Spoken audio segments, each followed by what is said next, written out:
Riders need different levels of assistance. It is often necessary to have a horse handler to control the horse. Sidewalkers are used to provide help with balance and also to give confidence and security to the athlete.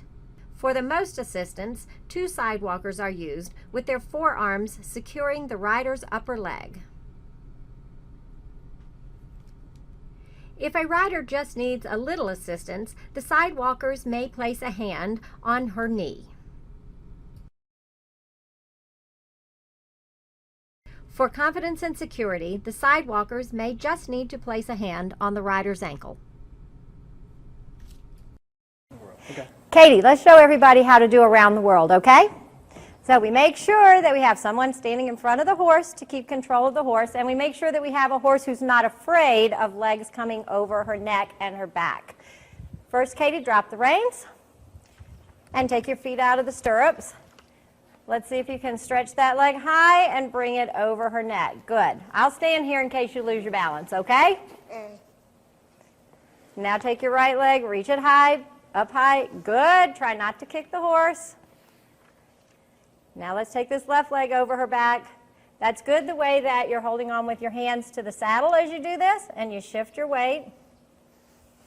This is really good for giving Katie strong legs and a strong core because she has to sit up very straight and tall. Excellent. Megan, let's practice an exercise where you get to hug your horse. Let go of the reins. Now lean forward and hug your horse. Really stretch your back. What a nice horse. He loves the hug. Now sit up straight and tall. Good. Now this time when you hug your horse, Brooke will have the whip behind your back, and you will sit up straight and tall and align each part of your back with the whip. So round your head down and round forward. Reach as far down as you can. Give him a big hug. Reach those arms. Stretch down. That's good. Now roll back up and align your back with the whip. The rider needs to be able to move her head independently of the rest of her body. Megan, look to the side and keep your shoulders nice and still. Look straight ahead, and now look to the other side. Good. Now look toward me. If she looks toward me and her body twists and her shoulders go, she's giving the horse the wrong message. Again, sit up straight and tall, keep your shoulders still, and look to the side. Now look straight ahead. And the same thing, when she lowers her head down, she has to keep her shoulders lifted, and then look straight ahead, and look up to the ceiling, really stretch those neck muscles, and straight ahead again. One of the exercises that you can do as a warm-up on the horse is arm circles. Katie, hold your arms out to the side and do little arm circles. This is good for developing strength in her arms as well as developing strength in her core to hold herself up straight. Now let's try some big circles, Katie. Big circles with your arms. Excellent. A lot of riders show tension when they ride by lifting their shoulders up. A good exercise to loosen your shoulders is to roll your shoulders around. Dana, show me that. Up and around. Now, alternate, right shoulder, rolling one shoulder and then the other. Now, bring your arms still, lift your shoulders up towards your ears, and roll them around to the back and down and show a nice straight position. This is how you want to be when you ride. A rider needs to be able to have mobility in the upper part of her body and keep her hips still. Dana, show us what happens if you twist to the side and your hips go with you and your shoulders go. Show me what happens. Twist to the side and get all out of position. And if she does this on her horse might move in the direction that she doesn't want to happen. So to correct this, both girls sit up straight and tall. Now, put one hand on top of the other like a genie. We call this genie arms. You can use this to press down with the top arm and up with the bottom arm to help you get a good connection in your shoulders. Now, keeping that position with your head looking right over the middle, from your ribs, twist around to face me. Keep your hips facing straight to the front. And now go straight. And now twist in the other direction. And the ball stays very still. Now come straight to the front. Let's try to do the same thing with your arms out to the side. Remember, when you twist, you should be twisting your rib cage, not just swinging your arms from side to side. Hold yourself very straight and tall. Now twist from your ribs to my side, keeping your hips straight in front. And straight. The arms should stay straight out from your shoulders. And now twist to the other direction and come straight back to the front. Now, let's see these exercises mounted. First, with the genie arms. Twisting from one side to the other and back straight, making sure the hips stay still. Then, the same exercise with the arms extended to the sides. Watch how Dana's hips stay absolutely still in the saddle as she rotates her upper body. Now Dana and Danny will show you a good exercise for your abs. They sit up straight and tall. Now we'll ask them to keep their bodies very straight and hinge backwards. Now, Dana might look too much at the ceiling, and then she's not so strong. Now correct your head position and come back up straight. Danny, on the other hand, has ducked her chin, which makes her slouch a little. Let's correct your head position and then sit up straight. Let's try one more time with the correct head position. Girls, straight and tall. Now hinge back. Feel your abs working. And then come back up straight to your sitting position like you were riding on your horse.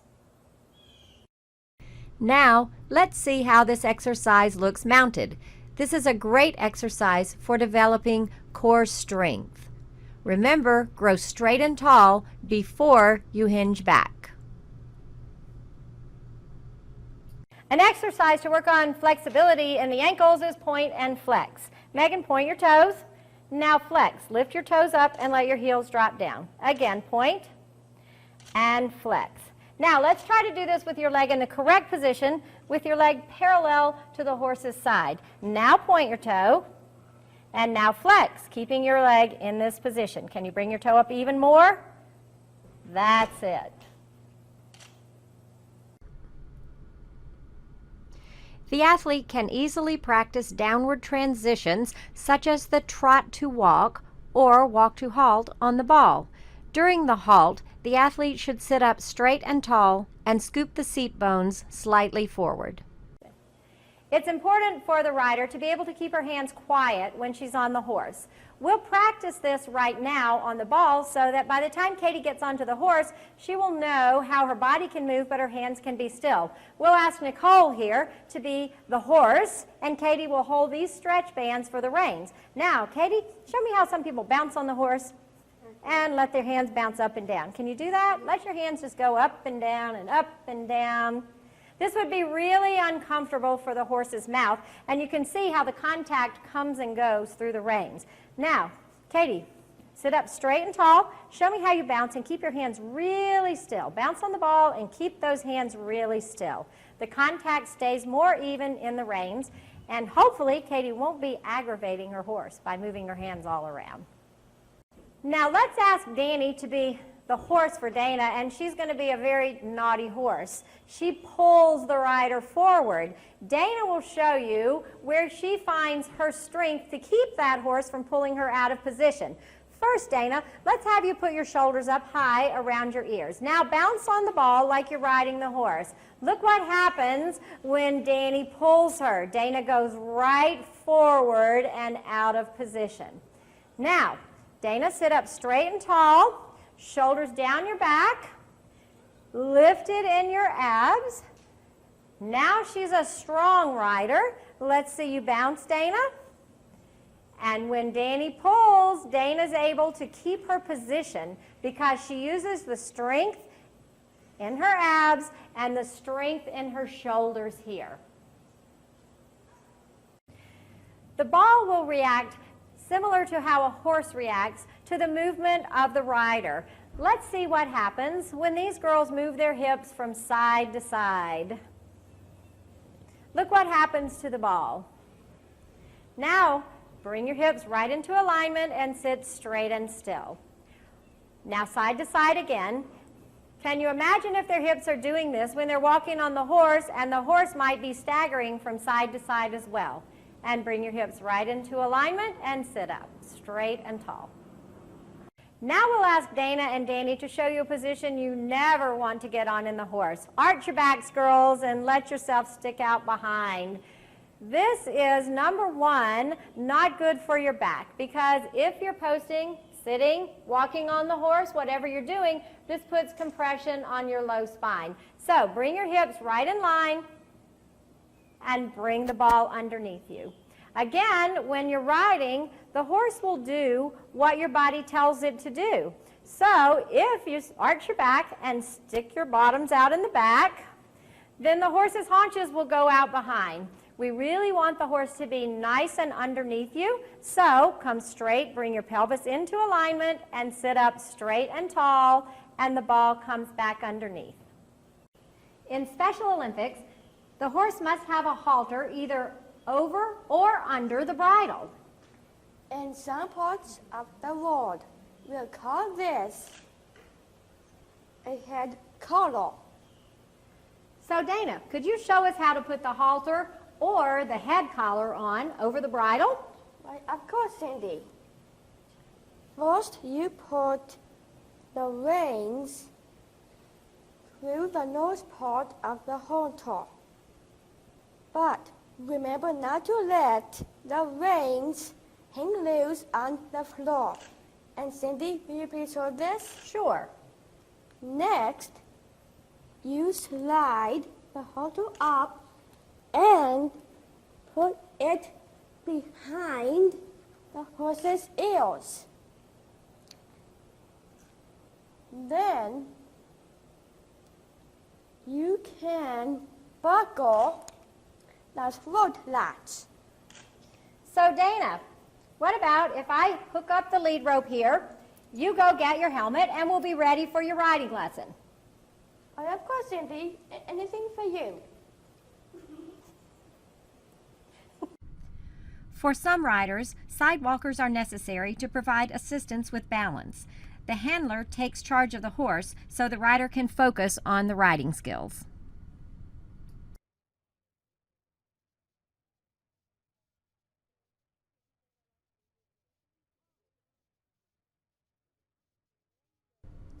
For other riders, the sidewalkers are present for safety, just in case the horse makes an unexpected movement or the rider loses balance. In an English equitation class, the rider is judged on his or her position and ability to control the horse. Athletes are asked to ride at different gaits depending on the level they are showing. The athletes will be required to navigate through a prescribed course of obstacles. Watch as these riders perform their equitation test.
Dana, let's show everybody some common faults that you would see when someone was riding. How about a big arch in your back first? Can you arch your back, put your shoulders back? This puts a lot of compression on her back here. So sit up straight and tall. Now show me what it would look like if you would slouch in the saddle. Her head's down, her back is rounded forward. She has no abdominal strength right now. Sit up straight and tall. Now stick your chin out forward. This is an incorrect position with her head. Bring your head back right in line so we have a straight line from her ear, through her shoulder, down her hips, to her heels. Now, one more position, Dana. Show me when you lean too far back. And she can round her shoulders, she can look back with her head. These are very incorrect positions. And sitting up straight and tall in the correct position. Let's show everybody how to shorten your reins. Hold both reins in one hand. Slide your hand down. Now hold both reins in this hand. Move the other hand down to meet it. And now you're back in your riding position. In the walk, the rider should sit straight and tall with the body in alignment. The hips should follow the motion of the horse. Excessive movement, either pumping forward and back or moving side to side, is incorrect. To help understand, let's watch these riders on the ball. The ball will react similar to how a horse reacts to the movement of the rider. Let's see what happens when these girls move their hips from side to side. Look what happens to the ball. Now, bring your hips right into alignment and sit straight and still. Now side to side again. Can you imagine if their hips are doing this when they're walking on the horse, and the horse might be staggering from side to side as well? And bring your hips right into alignment and sit up, straight and tall. In the posting or rising trot, the rider rises out of the saddle and then sits. Posting on the correct diagonal means that the rider rises out of the saddle as the outside foreleg moves forward and sits as the inside foreleg moves forward. In the posting trot, the rider's hands should be still, maintaining a constant contact through the reins to the horse's mouth. The rider's legs should not swing forward and back or bump against the horse's sides. The rider must have strong core abdominal muscles in order to keep the hands and legs still while posting. In the canter, the rider should remain in the saddle, following the movement of the horse with a strong yet supple back. You will notice that when the horse is on a circle to the right foreleg reaches more forward than the left. This is called cantering on the right lead. When the horse circles to the left, the rider must give the correct aids so that the horse will canter on the left lead. In the canter, the rider should remain in the saddle, following the movement of the horse with a strong yet supple back. You will notice that when the horse is on a circle to the right foreleg reaches more forward than the left. This is called cantering on the right lead. When the horse circles to the left, the rider must give the correct aids so that the horse will canter on the left lead.